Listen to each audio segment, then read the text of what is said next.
Howdy y'all, welcome back to Black Sheep Meadow. I'm Brent, and this week we're going to discuss on-grid, off-grid. We've made it to January 1st, 2023 now. I hope y'all had a Merry Christmas and a Happy New Year so far. But over the Christmas holidays, we had conversations with friends and family, and they started asking us, they've been watching our YouTube videos now, they started asking us, well, hey, are y'all trying to go off-grid?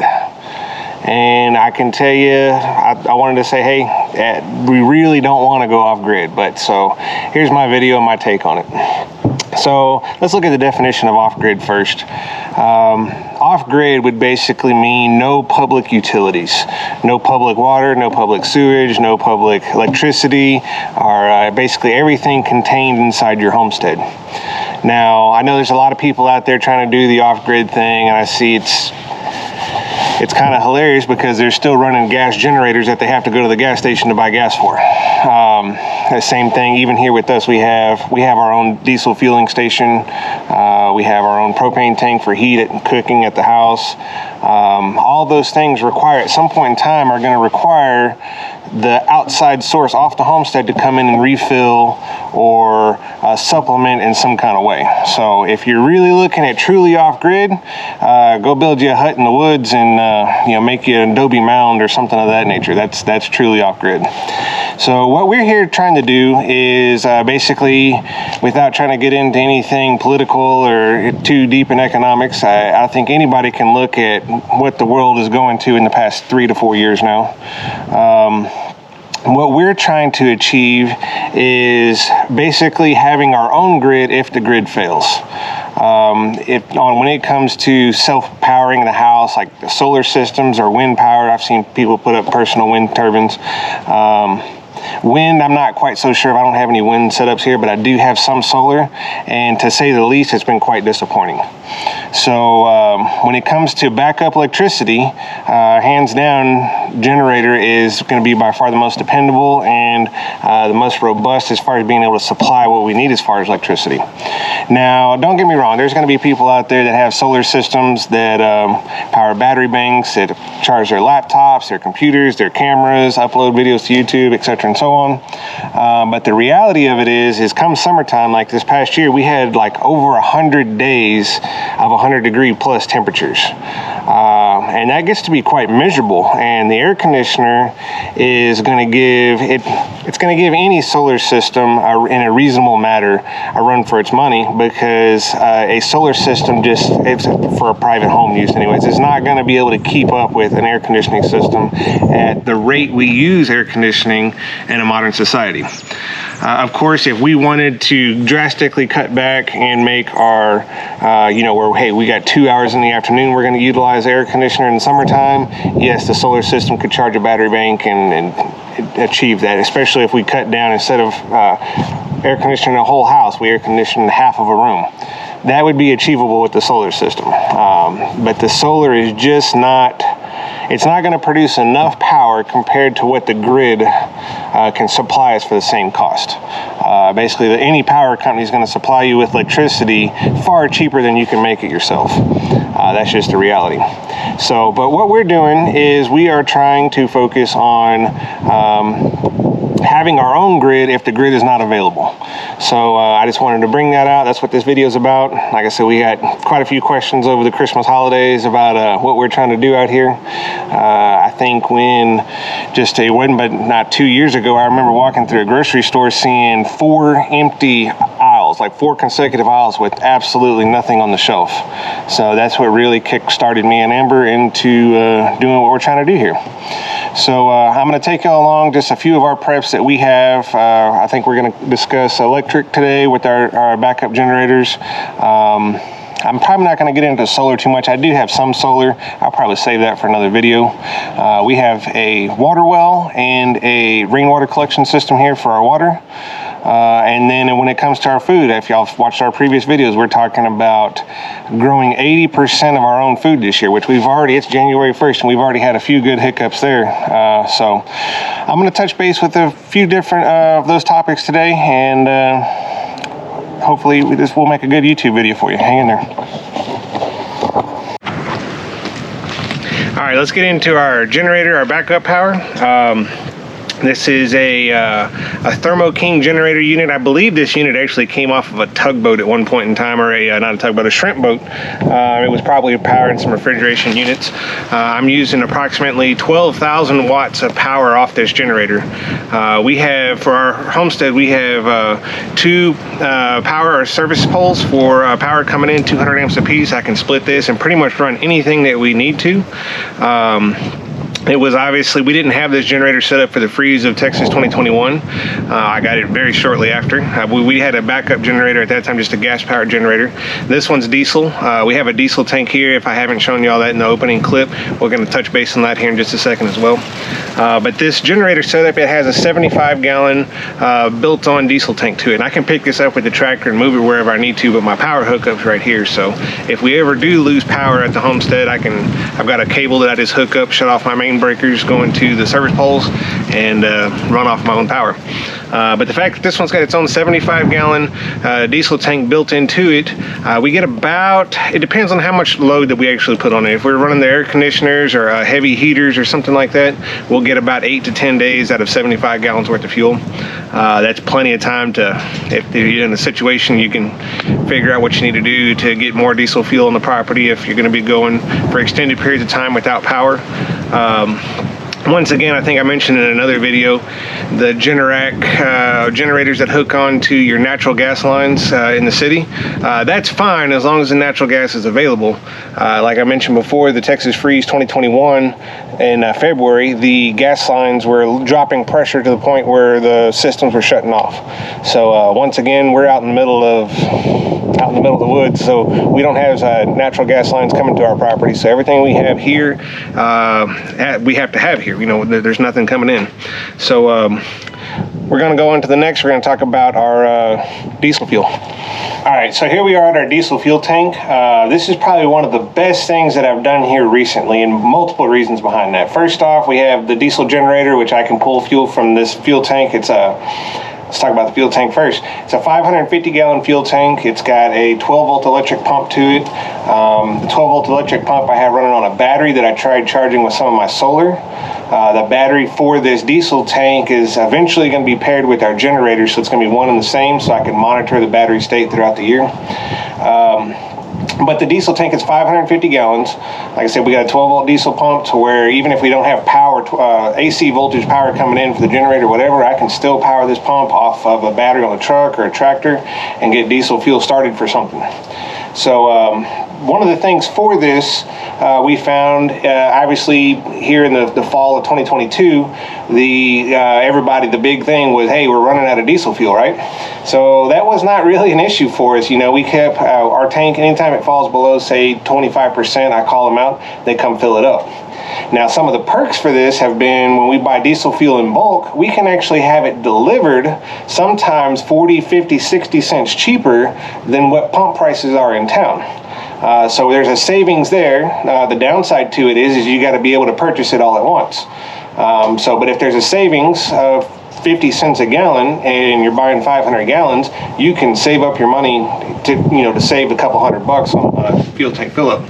So another aspect of the benefits for this tank is we don't have to worry about credit card scammers at pumps at whatever fuel station right off the highway.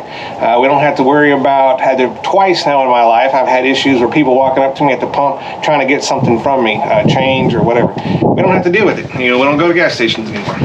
So that's been actually a huge plus, unforeseen. I didn't project that was going to be the case. I didn't see that whenever we got the fuel tank. I see it now, of course. So, yeah, getting your own fuel storage is a huge plus for the homestead.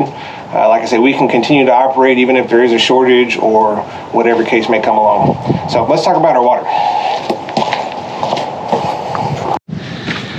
All right, so behind me here, we have our rainwater collection tank. And I want to talk about first, before we get into that, I've got a video for the rainwater collection, so y'all can go check that out, get all the information you need. But just here recently, I'm going to say probably about a month and a half, 2 months ago, my mom had called and she was freaking out bad. She said, hey, can you believe the entire city of Houston is under a boil water notice? And I thought for a second, I was like, you know what? I really just don't care because we have our own water. This rainwater collection system is now set up. I've completely filled the tank once, sloshed it, started up, drained it just to make sure everything was clean. And now we're on our process. We're getting weekly rains, so we're filling it back up, using the water for our own consumption. If in an event where we get, like we had this year, 120 days without any substantial rainfall, we still have a water well. It's approximately a 160-foot well. I've got a new pump in it I put in myself. And even if we didn't have electricity, we have backup ways to purge or pump the well to get water for us. So water, super important on the homestead. We go through a ton of it every year for ourselves, irrigation for our crops, trees, etc., and so on. So let's talk about our food.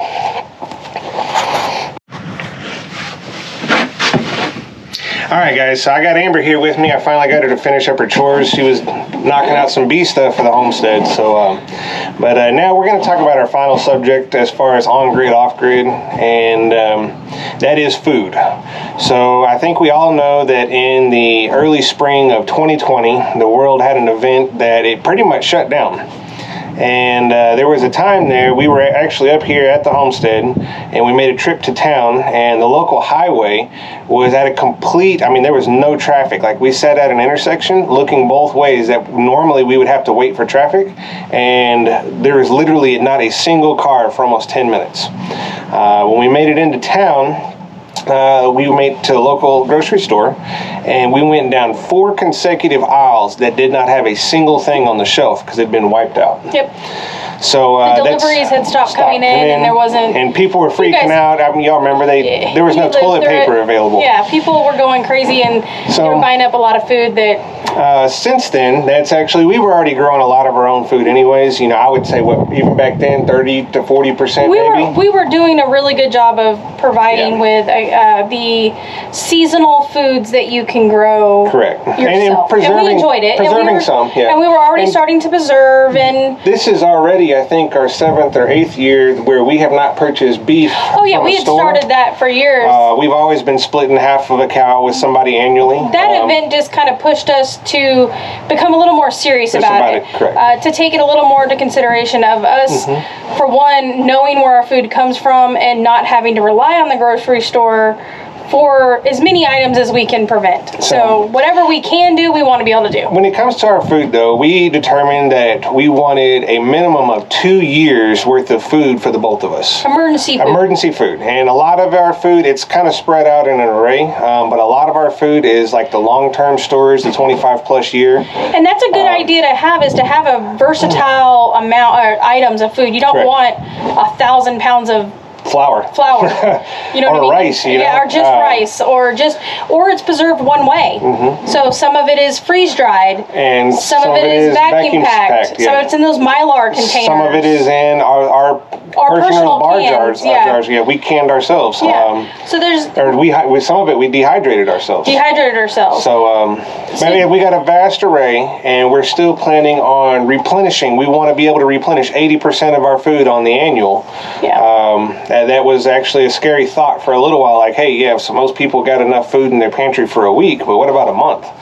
So so it was something kind of an eye-opening thing, and I think it was for a lot of people. So it just and maybe this will help inspire to see how much you're actually able to do yourself.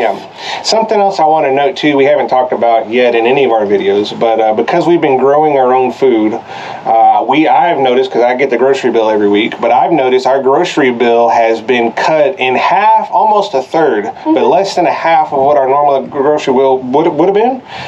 It's been half of that. So it decreased a lot. So now the most stuff we buy is fresh fruit, because like I love pineapple. I'm not growing pineapple in Central Texas. So there's definitely things that we're still buying. But we haven't really bought any meat. No meats or now we did have a misfortune. We lost our refrigerator a week ago. Was it a couple of days before Christmas? Yeah, a couple of days before Christmas, we lost our refrigerator. So we did lose some of our meat there. Most of our meat we have in several different freezers. So our main freezer that we use every single day, that we're in and out of, it's the one that failed. So we didn't lose a lot of our meat, but we did lose some. We use the one that the rotate one. So we have the big freezer, and then we replenish into this one, and Correct. But it's little things like that you don't want to happen. in a scenario where it means the most. So that's why we're doing what we're doing. Like I said, we're not off grid. But we're able to be if we had to. We want to be on grid because we don't want to change our lifestyle. Let's face it, our lifestyle of having air conditioning and heater and climate control, those are all wonderful things. Yeah. Being able to watch YouTube. The air conditioner is the biggest thing, really, because in the summertime, like I said, this past summer, 105 degrees was for a long period of time. You definitely want. Now, in the wintertime, you know, we could always step back to a wood stove with no power here. Well, in the wintertime, our electricity bill is the minimum. Yes. Because we really do step back off of a lot of the on-grid type things. So a lot of our heat is not on-grid. A lot of our lights, if you guys have noticed, is lanterns. So our electric bill, legitimately in the wintertime, is the minimum charge a month. And you know, we can almost get away with just solar during that time. Yes. But solar has just, man, it's got some technological advances that it still needs to make. I'm not saying it's bad, and it is a good supplement, but it's just. And we don't not intend to have some. For the cost of solar, I don't know if you've already talked to that. Yeah, I did some. I was saying it's not that we don't intend to not ever use solar, but we don't plan on it being our only source of. Correct. It's not a forever power source. Like there's consumables in it, whether it's the batteries or the panels, still don't even last forever. No. So. Let's see what else we got. We want to talk about, I'm not going to drag y'all in through everything, but we do have a lot of our own propane. We've got a 250-gallon stationary tank, and then I've got a couple of 25-gallon and a bunch of 5-gallon tanks. So we could sustain for any given time, like during the cold. It's never been an issue for us. So, in the meantime, we want to talk. No, not yet. I wanted to talk. So, we're on grid. It's not that we want to be off grid. It's that we want to be prepared to be off grid when the grid is not there.